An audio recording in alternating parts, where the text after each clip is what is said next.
Jaybogng, Jaybogng, Jaybogng, what the fuck going on, man? Hey, man, say, man, today, we back with another reaction, man. And today, we gonna be reacting to Jaybogng, man. Hey, man, we got another after school video, and hey, man, we got how to reclaim your attention and your life, Jaybogng, man. Hey, man, Jaybogng, man. Hey, man. We back with another after school video, man. I know I haven't reacted to an after school video in a minute, man, but look, bro, we back with another one, man. And look, today is Saturday, bro. I usually react to this video on a Saturday, like on some after school type ish, you know what I mean? Like after school, you get it. If you don't, you just slow, Jaybogng, man. But hey, man, I ain't finna do too much talking in this intro, Jaybogng, man. Hey, I hope everybody day going smoothly and precisely, not taking their time. Well, no, taking your time, not rushing through the day, you know what I'm saying, Jaybogng, man. But hey, man, we finna go ahead and hop straight into this video today, man. I don't want to do too much talking, man.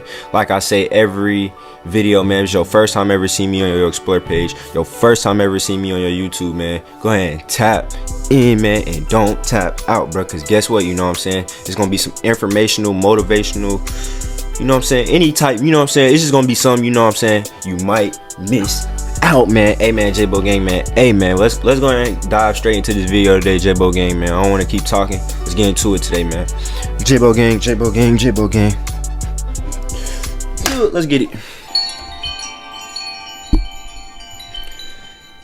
Now let's talk about technology. Okay, so that's the background.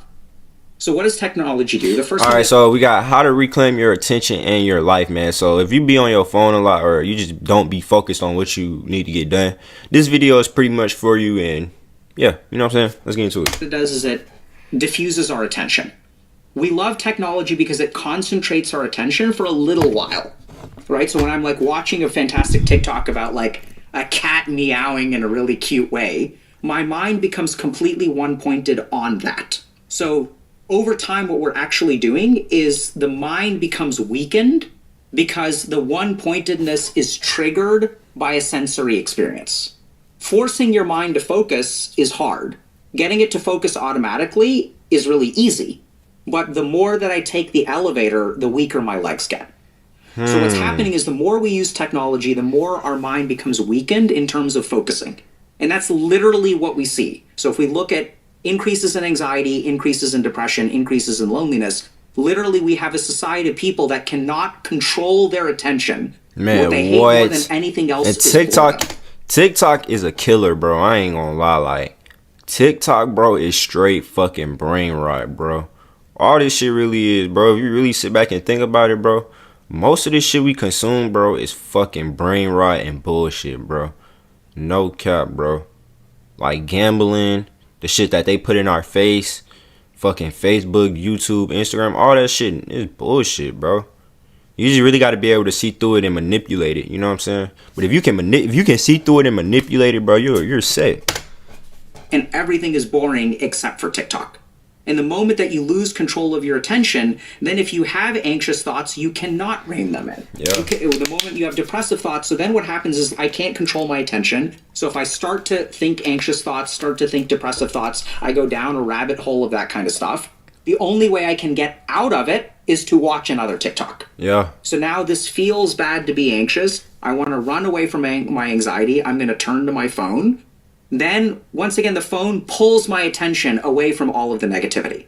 So now what's happening is it's almost like a mental cycle of becoming addicted to opiates, where my body hurts, I have to take a pill to make it go away. But the more opiates that I take, the more it alters my mu receptors, and the more sensitive to pain I become, the more dependent I become. So what we're sort of seeing is like addiction to technology, because there's a weakening of our attentional capability. And then if we're not using the technology, we're suffering.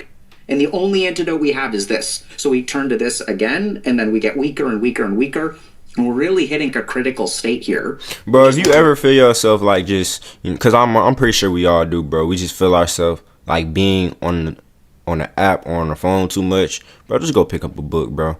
Go pick up a book or just walk outside. Go stand outside for a second. Get some vitamin D, bro. And you're good, bro. I ain't gonna lie.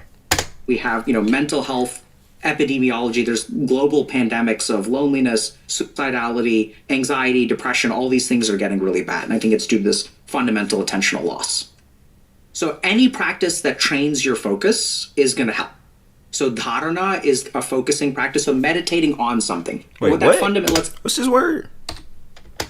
So dharana is a focusing practice, so meditating on something. Bro, what does that even mean? Let's get to fundamentals, okay? So dharana is when you tell your mind to do something. It's like training a dog. You tell it, I'm going to look at this. And the mind is like, I don't want to look at that. And then you pull it back like a leash. My bad, y'all. I just had a real heartache. But, bro, no. This right here shit's true. You have the ability to do this. To just stop yourself. Literally. Pull it back, you pull it back, you pull it back. That's the fundamental thing that needs to be trained. Bro, I've been working on this, like, just when it's something that I gotta do, I do it. Like, just force yourself to do it damn near. Like, your brain is forcing you to do it. This is what we know from studies like fMRI studies and EEG studies on various types of meditation, that's the common element is restraining our mind. So that's one thing. So the reason I like Trataka for a couple of reasons. One is that Trataka is interesting enough from a sensory practice and is not just focusing on your breath, so it's a different anchor. A lot of our energy is in our eyes. We're very visually focused right now. If you look at cell phone usage, sure, people listen to audiobooks, but we're using our eyes a lot. We're like a very eye-heavy society, so I think that's a good pillar to use. So I like using the eyes. It feels cool to do. It also feels challenging in a way that evokes some good ego activation, because I want to be able to stare at a candle flame without closing my eyes. That feels badass. Yeah. It's very easy to get a sense of accomplishment when you do it for a long time. The other thing that's really good about Trataka is it gives people a very quick example of a sensory experience that technology cannot give them.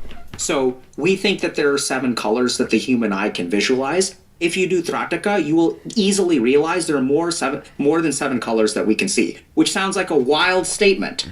But when you do Antar Trataka, which is you stare at a candle flame for somewhere between 1 and 5 minutes without blinking, then you close your eyes and you'll see colors in your mind that are not quite the same colors that we can see in the visual spectrum. It's like a negative inversion of it. Yep, exactly. Right, so it looks like a negative. So it's this weird purplish, greenish, bluish. It's absolutely a color, but it's not a regular color that you can see. So those are 3 of the reasons that I like it. So it's something that feels different from breath meditation, which people get bored of. It's not really mindfulness. It kind of feels badass. It's challenging to do, and it feels difficult to do in a non-boring way. You really have to strain yourself. And then the 5th reason that I've never explained to anyone is that Trataka is also a Shuddhi practice for the Ajna Chakra.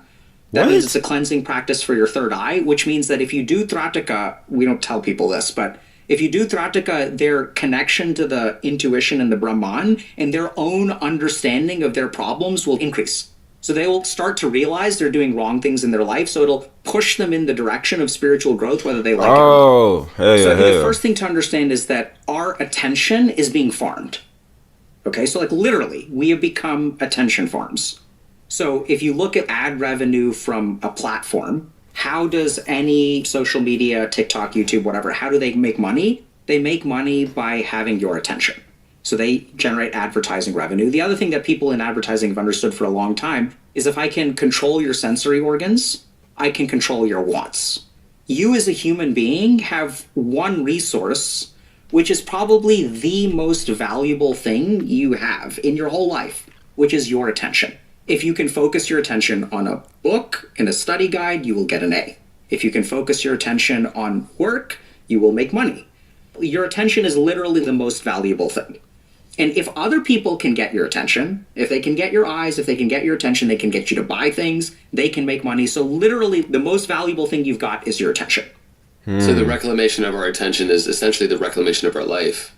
Absolutely. Right? And that's in a very literal sense. I don't mean that metaphorically. Yeah. And right now what we're seeing is that people have claimed your attention.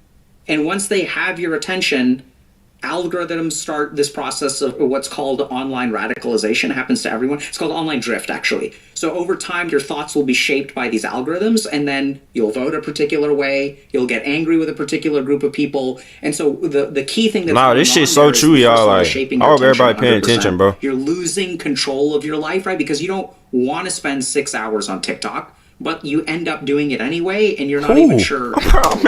I'm not spending more than 30 minutes on TikTok I'll say maybe like in an hour, bro. Like, bro. So what's it starts to hurt my brain, bro. Control of your attention. They're taking control of your life. They're inducing certain kinds of behaviors. They're making money. Your life is objectively getting worse. And I mean objectively as in this correlates with increases in mood disorders and anxiety, things like that, loneliness, that's crazy. So it's terrible. Bro, this shit is so true, bro. It's like, it's so true that you can't even see that it's true, bro. Like, you can't, the ones that know, you can see that this shit true. But like, if you just a bot, bro, you just listening, bro. You're not even really, this shit truthful as fuck. Like, bro, literally, bro, it's two sides. It's almost two sides to this shit. It's either you on TikTok wasting your time, bro, or you're the person making the content and grabbing other people's time, bro. It's like, I ain't gonna lie, bro. It's damn near two sides to this shit, bro. You gonna be the person that's out here, you know what I'm saying, providing the content or consuming the content. You know what I'm saying? I'm gonna be the person that's providing the content. That's why I'm here for y'all. But I'm gonna be the person that, you know what I'm saying, provides the positive in the content, not the bullshit, not the negative. I'm providing y'all the uplifting and the positive content. You know what I'm saying? So that's where that's where my influence is coming from. That's where I'm eating at, because I'm giving y'all the positive influence of this content, not the negative, not the bullshit side of this content, even though that's what the internet wants. But I'm not here to give y'all that. I'm here to give y'all the uplifting positive side of this content shit, this YouTube shit, Jaybogng. But hey, man, let's get back into it, bro. You know, idle time is really important. So I think a really good example of the value of idle time is dreams. So when our brain gets to idle, we have dreams. So if you literally look at the way that we sleep, we have 4 stages of sleep and then we enter REM sleep. And at the beginning of the night, you're mostly stage 1. And at the end of the night, as you go through multiple sleep cycles, the percentage of your REM sleep increases. So the first 2 hours that you sleep, you get maybe 5 to 10 minutes of REM sleep. The last 2 hours, you get way more. I don't know exactly what the number is. I'd guess 30 to 45 minutes. When we look at REM sleep, what's going on? That's when we dream. We see a lot of emotional activation. Your brain, in the same way that, like, if you eat something, your gut is going to pull out the good stuff and literally discard the bad stuff. Our mind does that as well. Our brain does that as well. And it does a lot of emotional processing with idle time. When you're idle, your brain is not idle. It's not like the blood flow to your brain decreases when you're doing nothing. It actually stays about the same, even increases rapidly when you're literally asleep and not doing anything. So idle time is time that the brain uses to clean things out, especially things like emotional processing, consolidating things into memory. And so I think what we're starting to see, getting to your question of like societally, what's happening, as the idle time of our mind decreases, we are no longer processing the emotions of every day. So I'll give you an example of what I mean. So like back in the day, we would go hunting, and you and I would go hunting. Let's say I shoot my arrow and I miss the deer. And then you shoot your arrow and then you hit the deer. And then I'm like, damn, that Andre guy, he's better looking, his hair is better, he's better with accuracy, this girl that I like is gonna like him more. And then you and we're carrying the deer and we walk back to our camp and we've got 2 hours for my mind to do nothing. Basically, it emotionally processes on its own. And we know this because the brain has the ability to attain homeostasis. That's what we do. And we do homeostasis with emotions as well. Emotions don't last forever. They normally just equilibrate. And my favorite example of this, which I've said 1,000 times, is the perfect wedding day doesn't last for a lifetime. The happiness of a perfect wedding day does not last for a lifetime, right? You were happy, you had a great birthday party when you're 7. It's not like you're still happy. So emotions just naturally go away. Right. So in the past, what used to happen is we would process those emotions, they'd go away, and then I'd be okay by the time we get to camp. Now what's going on is that throughout the day, we have no idle time. So when I have idle time, I pick up my phone. When I pick up my phone, it both suppresses certain emotions, and once emotions get suppressed, they do not get processed. So I'm storing them away in my unconscious. And then it also evokes other emotions. So when I'm looking at it, you'll notice this if you look at your like algorithms, you're not going to feel good all the time. They're going to show you something that makes you feel really good, and then next they're going to show you something that pisses you off. And then they're going to make you feel good, and they're going to make you feel bad. They're going to make you feel all kinds of things. Because what these algorithms are figuring out, I don't think it's like intentionally evil, by the way. I think they're just learning that the more engaged you stay with something is the more emotionally activated you get. So now what's happening is we have a life where something bad happened at work, But instead of processing it, I'm using my device, which is evoking more emotions and suppressing those emotions so they don't get processed. And then over time, these emotions just pile up. And that's why we see societal depression, societal anxiety. You know, South Korea's birth rate is super low because people, like, I think on some level they don't have the capacity to fall in love anymore. That's a foreign thing, even if you look at dating. That shit's sad, bro. Like, bro, we gotta regain our life back, bro. This shit's sad, bro. Like, damn. People don't fall in love very easily anymore. And this shit true, bro, cause like, bro, it's just like, I can't even explain it, bro. Like, this shit just feel true. Like, I don't know. The huge negative effects of losing our idle time because our brain used to use that. If you don't have a plan, you become a part of someone else's plan, Jaybogng, man. Hey, man, did y'all learn anything from this video, bro? I did, bro. I learned that, bro, you're the only person that control your emotions, bro. Nothing outside of you controls your emotions. The only thing that controls your emotions is you. You know what I'm saying? And how you feel about something. You control that. But hey, man, Jaybogng, man. Hey, man, I really don't got too much to say, bro. All the proof is in the video, bro. Like, I'm not gonna lie, bro. I feel like if you watching this video right now and you don't want to be the person that's just consuming the content, bro, turn into the person that's providing the content, man. Like, do something with it, bro. That's what I'm doing, Jaybogng, man. But look, bro, you know what I'm saying? If you don't want to be that person, don't be that person, bro. Don't be the person that just consumes content all day. It's not helping you and benefiting you in your life, man. At least let it benefit you. You know what I'm saying, bro? You know what I'm saying, Jaybogng, man? But look, man, hey, man, I'm going to tap back in with y'all in the next video, man. If you enjoyed the video and you watched the video all the way through, man, drop down in the comments, man. Let me know something. Talk to me, man. But hey, man, Jaybogng, man, hey, I'm gonna tap back in with y'all in the next video, man. Like I say every video, man, this is your first time ever seeing me on your Explore page, your first time ever seeing me anywhere on your YouTube, man. Go ahead and tap in, man, and don't tap out, bro, because it's gonna be informational content like this. It's gonna be content in general, bro. You know what I'm saying, bro? You know what I'm saying, bro? At this point, bro, you gotta know, bro, you might miss out, man. Hey, man, Jaybogng, man. Hey, man, I'm gonna tap back in with y'all for the next video, man. Hey, man, please send me something to react to, bro. I don't want to have to keep picking what I need to react to, bro. Send me something, bro. I know people that are watching me, bro. Drop down in the comments, bro. Let me know what I need to react to, bro. And I'm gonna check back in with y'all in the next video, man. Till then, Jaybogng, man. Jaybogng, Jaybogng, Jaybogng. You. We gotta find the bag. Why wouldn't we use it? When it come down to these drugs, I'm gonna abuse it. Find shit poking my brain, I might lose it. 4 niggas live with them ski masks and them Nike tests, just do it. What the fuck going with the truth? Take 5, they ain't gonna renew it. Can't be seen in the building. Wake up, get straight to it. I ain't still free out of bro. When they touchdown, we got hold. In the backseat with a 19, they gon' slide down, see the gold. Hellcat try to go fast, ain't taking my foot off the gas. I got some blue for my set of hoes, she know people bleeding her tag.